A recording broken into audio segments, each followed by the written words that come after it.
Hello mga ka-traders, sa video na to, tuturuan ko kayo kung paano nga ba i-compute ang inyong future retirement fund. Yan po ang pag-usapan natin sa video nito. Kaya naman panoorin mo ng buo ha. So unang-una po mga ka-traders, disclaimer na ang iba't ibang tao po may iba't ibang lifestyle po yan, health condition, and also income capacity.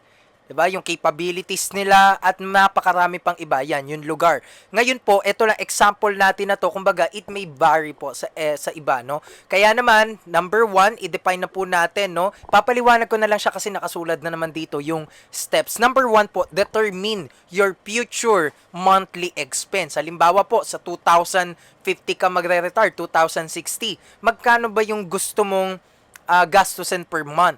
Pero nga po, may inflation rate, hindi, kasya pa po ba yung 20,000 dun per month? Sa taas po ng renta ngayon, let's say, ang renta ngayon ay 10,000 pesos, di ba?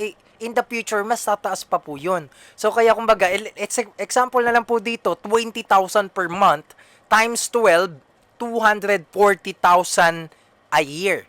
Okay, yan po ang number one. Halimbawa, ang gusto mong gastusin by the year 2050, 2060, 50,000 pesos per month times 12, that's 600,000 pesos a year. Yan po yun, no? Pero dito, example natin, 240,000 pesos. That's number one. Number two, compoundedly multiply yung annual expense natin na future, which is 240,000, by 4%, the average inflation rate in the Philippines, up to 20 years. Halimbawa po nito, mabubuhay ka pa let's say ng another more 20 years, 60 years old ang retirement age na year, di ba? And then mabubuhay ka pa let's say 60 to 80 years old, which is 20 years extra. So meaning kailangan po natin siya i-time. So 240,000 pesos times 1.04, and then yung factor niya 2 kasi year to 2 eh. So gagawin mo siya up to year 20, which is eto na nga po. Ito na, 2025, 26, so on and so forth, hanggang sa makaabot ka ng 20 years.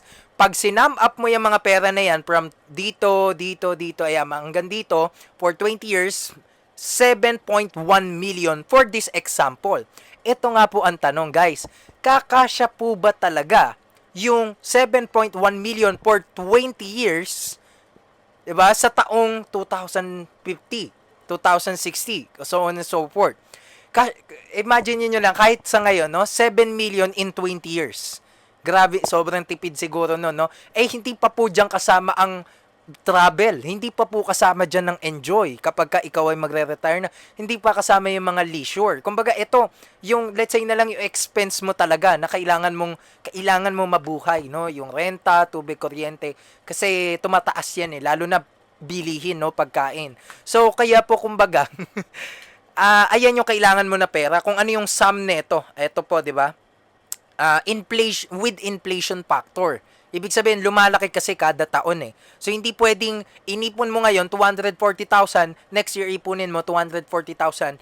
Wala. That is the time value of money. Kasi, pababa ng pababa ang halaga ng perang papel, fiat currency, because of the devaluation of the currency itself and also the lowering or decreasing purchasing power. So kaya po kailangan i-define po natin 'yan. Yung iba po, 'di ba, naghahanda sila ng 30 million pesos, 50 million pesos ang kailangan nila na retirement fund, no, para mabuhay sila ng matiwasay at makapag-enjoy sila. Well, hindi natin masisisi kasi etong 7 million na 'yan pagdating nga ng 2040, 50, 60, malaki pa ba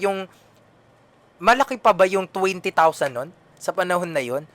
So hindi po, 'di ba? Ngayon nga lang 20,000, 'di ba? Kung marami kayo sa pamilya nyo, parang saktuhan lang ang 20,000, 'di ba? Parang minsan kulang pa nga po. Diba? So, kaya kumbaga, ang point natin dito, baka naman may nagsabi, Coach, yung 50,000 pesos na per month, ang laki naman ata, no? Parang maluho ka ata. Pagdating nga po, ng year 2050, 60, so on and so forth, malaki pa ba yung 50,000 nun? Yan ang tanong ko sa inyo. So, siyempre, hindi, di ba? Parang yung value nun, pag binalik mo siya sa present, that would be actually mga nasa 20 to 25,000 kalahati. 'Di ba? Parang ganun lang din ang value nun sa ngayon. Pero ang point natin, kailangan mong pag-ipunan 'yan bukod sa ikaw ay may parang mga SSS, GSIS, pension fund, kung ano-ano man, dapat meron ka din talagang separate savings, emergency fund, at syempre itong retirement fund, no? Hindi naman kailangan makaipon ka agad ng ganito or yung gusto mong ipunin na pera in the future, but ang point natin dito, may plano ka, meron kang insights, ina-analyze mo kung nasa ang financial state and status ka na ba ngayon para nang sige ma-define mo, 'di ba? Maraming nagsasabi, coach, baka hindi naman talaga ako mabuhay ng 20 years. At least handa ka, 'di ba? Kaysa naman sa 'di ba ginagawa natin retirement fund yung mga kung sino-sino. 'Di ba? So, hindi po dapat gano. Kailangan somehow, alam lang natin yung mga numbers. Alam natin yung financial capability and status natin ngayon. Ngayon, kung baon ka pa sa utang ngayon, ang goal mo muna dapat makalabas sa utang.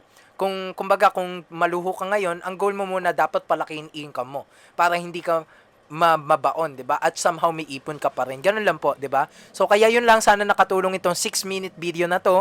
At yun, depende po no kung anong klaseng lifestyle meron kayo, anong gusto nyong saan kayo magre-retire din as well, depende po. So yun lang, I hope it helps. Follow for more contents like this.